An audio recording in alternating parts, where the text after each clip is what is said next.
Chers amis, je vous propose de méditer un peu sur l'évangile de Saint Matthieu en son chapitre 7, les versets 24 à 27. Jésus parlait en parabole à ses disciples. Il dit: ainsi, celui qui entend mes paroles et les met en pratique est comparable à un homme prévoyant qui a construit sa maison sur le roc. La pluie est tombée, les torrents ont dévalé, les vents ont soufflé et se sont abattus sur cette maison. La maison ne s'est pas écroulée car elle était fondée sur le roc. Et celui qui entend de moi ces paroles sans les mettre en pratique est comparable à un homme insensé qui a construit sa maison sur le sable. La pluie est tombée, les torrents ont dévalé, les vents ont soufflé. Ils sont venus battre cette maison. La maison s'est écroulée et son écroulement a été complet. Chers amis, qui ne souhaite pas construire une maison, avoir un toit, abriter sa famille? C'est là le désir d'hommes et surtout de jeunes. Il y a dans le cœur humain une grande aspiration à posséder sa propre maison, solide, dans laquelle on puisse rentrer avec joie, mais aussi recevoir avec joie ses convives. Alors, Jésus a trouvé une bonne image qui puisse parler au cœur de l'homme. Une question s'impose.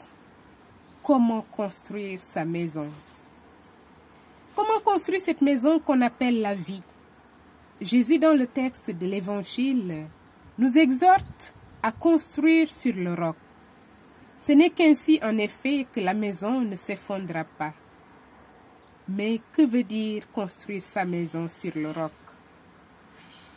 Premièrement, c'est sûrement construire sur lui le Christ, le vrai roc. Construire sur le roc veut dire avant tout avoir le Christ comme socle de sa vie. Ainsi, quiconque écoute mes paroles que je viens de dire et les met en pratique peut se comparer à un homme avisé qui a bâti sa maison sur le roc. Il ne s'agit pas de parabole vide de sens dite au premier venu, mais d'une parabole de Jésus. Il ne s'agit pas d'écouter n'importe qui, mais d'écouter Jésus lui-même.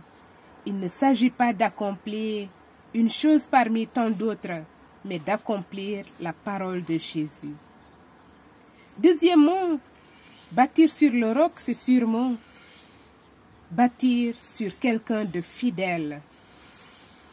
Construire sur le Christ et avec le Christ signifie, chers amis, construire sur des fondations qui s'appellent l'amour crucifié. Cela veut dire construire avec quelqu'un qui, nous connaissant mieux que nous-mêmes, nous dit: tu comptes beaucoup à mes yeux, tu as du prix et je t'aime. En Isaïe 43, verset 4. Cela veut dire construire avec quelqu'un qui est toujours fidèle, même si nous manquons nous-mêmes de fidélité parfois, parce qu'il ne peut pas se renier lui-même, il ne peut être infidèle. Cela veut dire construire avec quelqu'un qui se penche constamment sur le cœur blessé de l'homme et qui dit: je ne te condamne pas, va désormais, ne pêche plus. C'est en Saint Jean, chapitre 3, verset 11.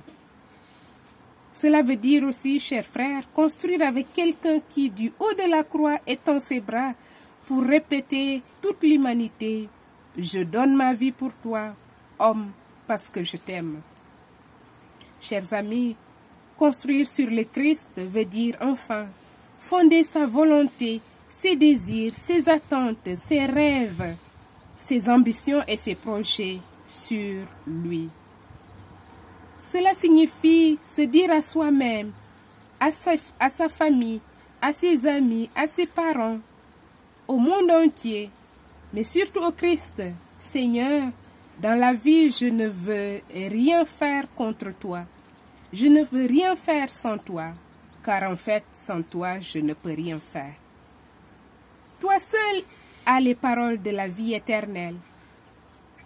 Chers amis, n'ayons pas peur de tout miser sur le Christ. Lui peut être le fondement de notre vie. Lui, allumons-nous le feu, le désir de construire cette vie en lui et par lui. Parce que celui qui mise tout sur l'amour crucifié du Verbe incarné ne peut rien perdre. Voilà ce que disait le pape Benoît XVI. Il rappelle que construire sur le roc, construire sur le Christ, c'est construire avec sagesse. Mes amis, permettez-moi d'insister. Que veut dire construire sur le roc? C'est la question que posait le pape Benoît XVI. Cela veut dire construire avec sagesse. Ce n'est pas sans raison que Jésus compare ceux qui écoutent ses paroles et les mettent en pratique à un homme sage qui a construit sa maison sur le roc. Le pape insiste qu'il est stupide de construire sur le sable lorsqu'on peut construire sur le roc. En ayant ainsi une maison en mesure de résister à toutes les tempêtes, il est stupide de construire sa maison sur un terrain qui n'offre pas la garantie de résister dans les moments difficiles.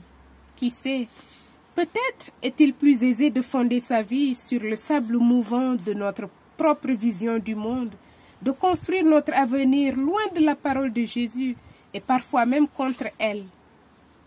Mais il n'en demeure pas moins, chers amis, que celui qui construit de cette manière manque de prudence, parce qu'il veut se persuader lui-même et persuader les autres qu'aucune tempête ne se déchaînera dans sa vie, qu'aucune vague ne frappera sa maison. Être sage, chers amis, signifie savoir que la solidité de la maison dépend des fondations. S'il en est ainsi, n'ayons pas peur d'être sages, c'est-à-dire n'ayons pas peur de construire notre vie sur le roc véritable qu'est le Christ Jésus. À bientôt.